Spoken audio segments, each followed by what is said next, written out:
This is ESPN ESPORTS. I'm Ardo Cal. Big news coming out of the LCK. T1 has been eliminated from Worlds contention. That means Faker, the biggest name in League of Legends competitive history, will not be competing at Worlds for the third time in his career. This comes hot off the heels of Gen.G, a team that many believed would have qualified sooner than they had for Worlds, swept T1 in the regional finals 3-0, themselves qualifying for Worlds. They will be packing their bags and heading on over to the bubble in Shanghai to compete in the 2020 League of Legends World Championships. They defeated T1, and that means T1 will not be able to travel themselves. So, for Faker, this means that he will not be competing in the League of Legends World Championship. Many people took to Twitter to express their sentiments about the most marketable, most famous, most dominant player in League history not being a part of Worlds once again.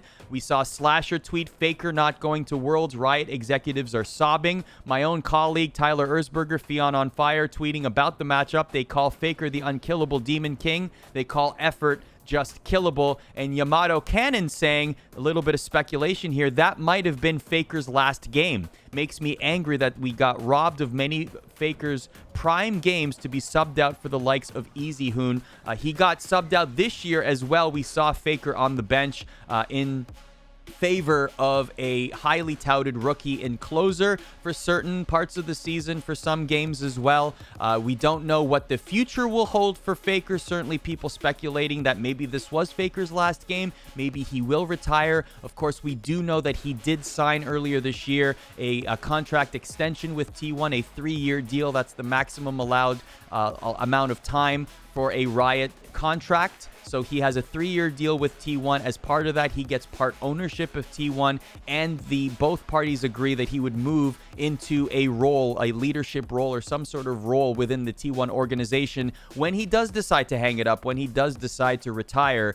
And so he will bleed T1 through and through, presumably for his entire career, even beyond League of Legends competitive play. Now, there will certainly be X's and O's analysis about this, how T1 and Faker were unable to qualify for Worlds. They did beat Gen.G in the spring to win the spring title. This was a rematch of sorts of that, and now Gen.G got the better of them when presumably it mattered the most, because Worlds qualification is what matters the most to pretty much any player that you ask. And now for the 3-time world champion who won in 2013, 2015, and 2016, now in 2014, 2018, and now 2020, the third time that Faker will be sitting out, not being able to compete in Worlds after becoming a 3-time world champion. There are a lot of League of Legends casual viewers that simply know the name Faker based on his dominance. He is a celebrity in South Korea.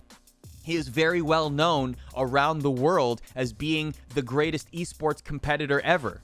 And so for him not to be competing in the biggest tournament of the year, the showpiece tournament of the year, the marquee world championships, especially under the circumstances that they are in, taking place in a bubble in Shanghai, that is certainly a tough pill to swallow. It is unfortunate from a interest perspective from the casual audience, though I don't think it's going to sink in any way, shape, or form the world championships. It's just unfortunate. That's the best way to say it. But certainly there are more storylines going into this. There are some great players that will be there. There are some interesting narratives that are going to be built surrounding the 2020 World Championships, but those will not involve the unkillable Demon King, Faker, as he and T1 will not be participating in the 2020 World Championships. Let us know in the comments below what you think of this, what you think of Faker not participating in a World Championship, whether or not you even care about that. Do you wish that Faker was there? Will it affect your viewing? Was Faker one of the only reasons that you were going to watch the World Championship,